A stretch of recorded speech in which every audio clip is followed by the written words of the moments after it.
my Rabbi, but it's just because I believe that it's shared by a lot of people, not only in this room, but also worldwide. To call Rabbi Wein his Rabbi, I would like to call upon Rabbi Wein to say a few words. Thank you.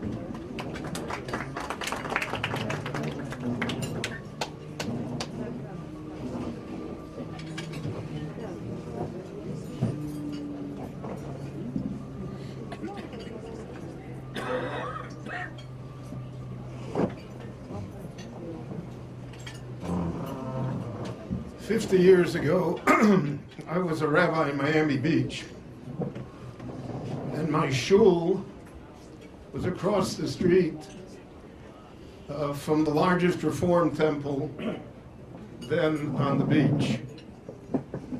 And in a strange way, the Reform rabbi and I befriended each other. We helped each other in certain issues.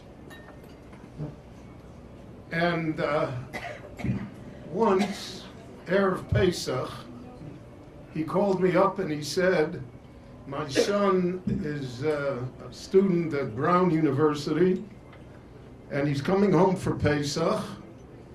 He doesn't want to go to our community Seder. He wants to go, he phrased it, he wants to go to an authentic Seder. So can he come by you? So I said, certainly he can come by me. A wonderful young man, he came, and I had some contact with him. It's a long story, but eventually he also became a Reform rabbi. I told his father if he would have come to the second Seder, he'd become a conservative rabbi. And then he found his way to religious observance. But he had a position in a small town in Ohio in a Reform temple.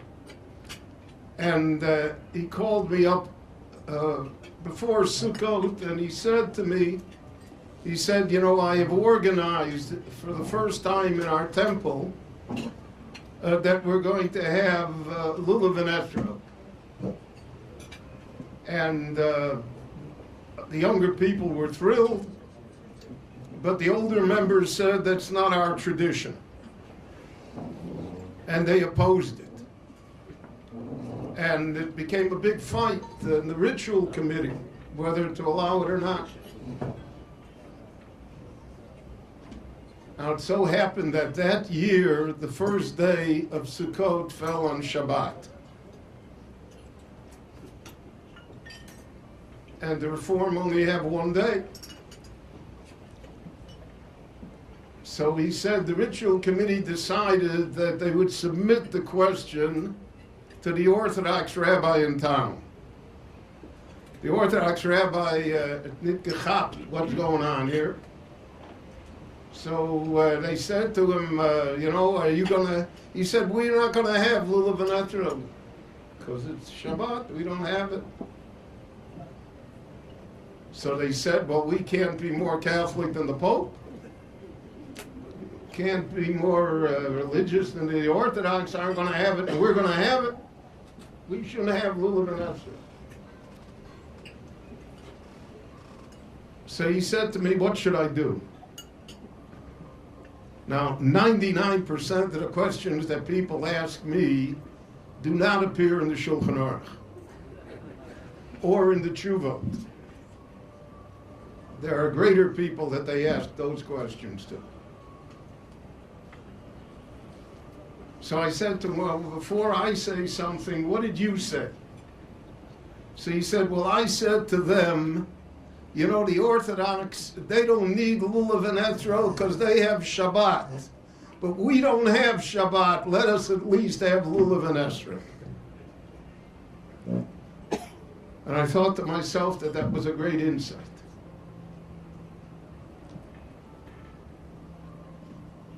Sukkot, I want to talk to you tonight about the Novi Yonah, who doesn't have much to do with Sukkot. He was in Yom Kippur, he was the star.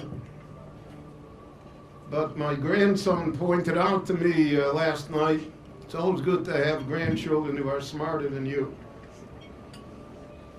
It would help if they would be wealthier than you also, but right now we're settling for smarter than you.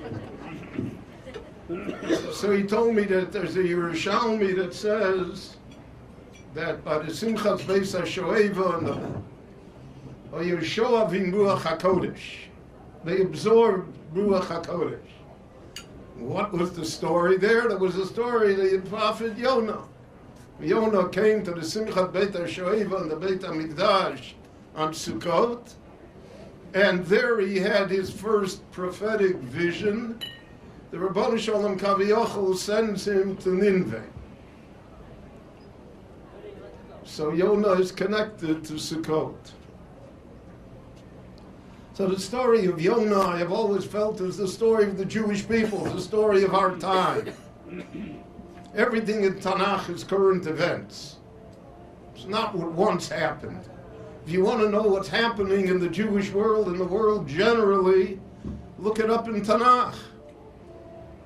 They certainly, it's not in the op-ed pages of the Times. It's in the Nevi'im. Well, God tells him, go to Nineveh. Yeah, I don't want to go to Nineveh. Why should I go to Nineveh? Why should I try and save them? So, Kiboreyachu, he runs away. The majority of the Jewish people in the world today are borchim, run away. We flee. He hires a boat. He's running away from God. The only thing is that God doesn't let him run away. Just as he doesn't let us run away.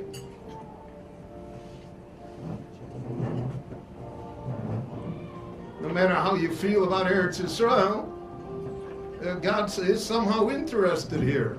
It's always going on. And what goes on affects a Jew everywhere that he is. Be a professor in Berkeley, it won't help him. So he goes on the boat, and there is a storm on the boat, a hurricane. And what does Yonah do? He goes to sleep. Goes to the bottom of the boat and he goes to sleep. How can you sleep through a hurricane? Well, most of the Jewish world is asleep today. Even though the winds are blowing, everything is in turmoil, nothing is stable. Jewish Europe is gone in front of our eyes. To a great extent, we are reliving the 1930s. And they're asleep in the bottom of the boat. The non-Jewish world says to him, Malacha Nirdam, what are you doing asleep? And Yonah says something. He says, Ki bishvili asar hazeh. It's all because of me. I know it's because of me, but I'm not going to do anything about it. It's all because of us. ISIS, Syria, Iran, Iraq, Libya, Egypt, Gaza, Sweden, Putin. It's all because of us. The Lord is trying to gain our attention.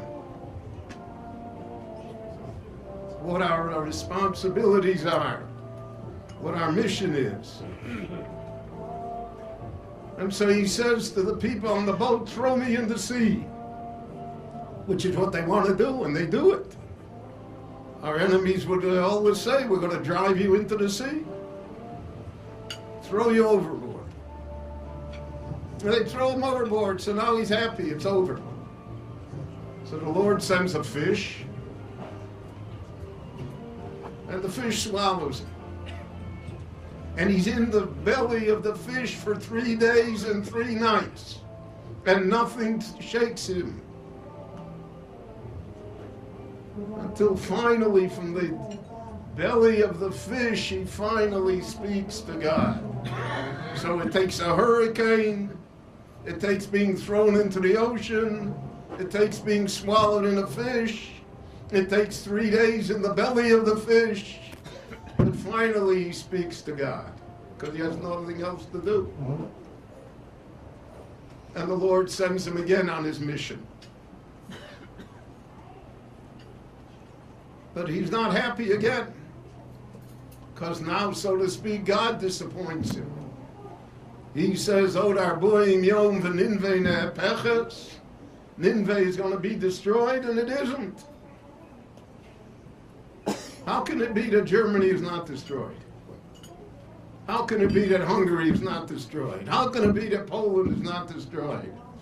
How can it be that Putin is still Putin?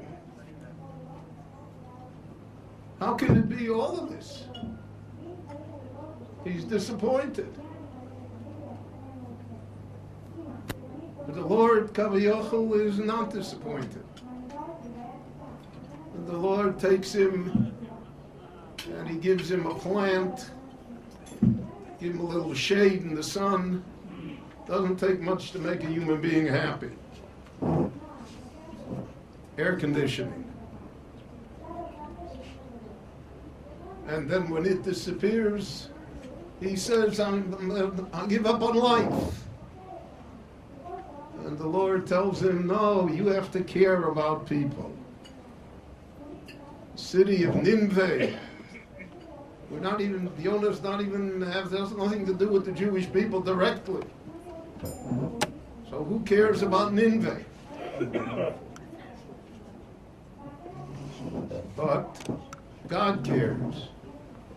And he forces us to care as well. The task of our generation is to save as many Jews as possible. To save them physically, because we did not do so 70 years ago, 80 years ago. We were afraid to stand up and say. I remember my father's shul in Chicago. So there was a group that wanted to make a protest against Roosevelt because of the Agudas Rabbonim. Father wanted to go to Washington on that march, and all the Balabatim said, not in our shul. We're not going to make noise. So we voted for Roosevelt, while millions of Jews were being destroyed. There is such an element within us today also, to be silent, to let it happen. It may endanger us. It may cast us in a poor light. But the Ribono Shalom cares. Every Jew is sacred, and we are responsible for them, physically and spiritually. So you'll say out of them, I don't know how many Jews there are in Russia today, a few 100,000, some say close to 1 million, it's hard to know. Never figured out yet who is a Jew. So you heard the statistics, right? 22 families, what are you talking about?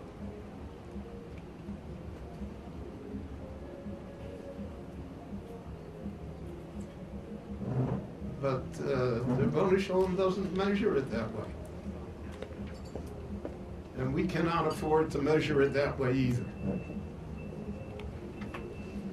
Our task is to rebuild the Jewish people, wherever the Jewish people are, to bring them to safe harbor, to protect Eretz Yisrael at all costs.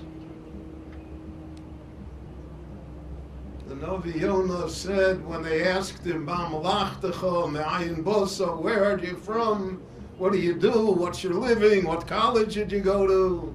He said only one, he said, Ivri Anochi, I'm a Jew. That answers all the questions. After that, there are no more questions. And our job is to infuse that into Jews. First, they have to be Jews. Then we'll talk about whether they'll put on a strangle. Most Jews, unfortunately, are not Jewish. Certainly not Jewish first. And unless we're Jewish first, then the non-Jewish world will make us Jewish last.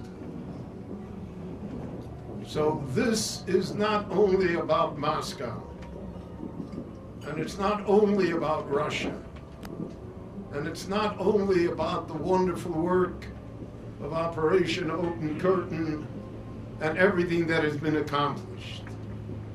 This is a microcosm of the Jewish world, of what has to be done and what should be done, how we should devote our resources, how we should somehow have enough wisdom and compassion to use the blessings that the Lord has given us for the benefit of the Jewish people. And if we do ours, I cannot speak for God. There are perhaps those who can, but I cannot. But all of Jewish history has taught me that when Jews do what they are supposed to do, all the tire Messiah law, the Rabboni Shalom helps us. 60, 70 years ago, none of our ancestors imagined that we would sit in a sukkah in Yerushalayim in comfort and in luxury, in serenity and security in the midst of a raging sea. But it all happened here. In 1900, there were 6,000 Jews in the land of Israel. In 1920, there were 60,000 Jews in the land of Israel. In 1948, when the state was declared, there were 600,000 Jews in the state of Israel. The last census, there were 6,200,000 Jews. Mimi Lele Avraham Heiniko Bonim Sora. It was pointed out here that we're so accustomed to miracles that there's no miracle that makes an impression upon us. But we have to think of ourselves in those terms. We have to help each other. And we have to devote ourselves to building the Jewish people and saving Jewish souls. And from that we'll be Zoche, Arachamon Yokim Lonu Esukas David Anu Foles. But it never falls. It looks like it's going to fall, but it never falls. And we'll be Zoche to all of the blessings that the Lord has promised us. Al Hare Tzion v'Yerushalayim. Amen.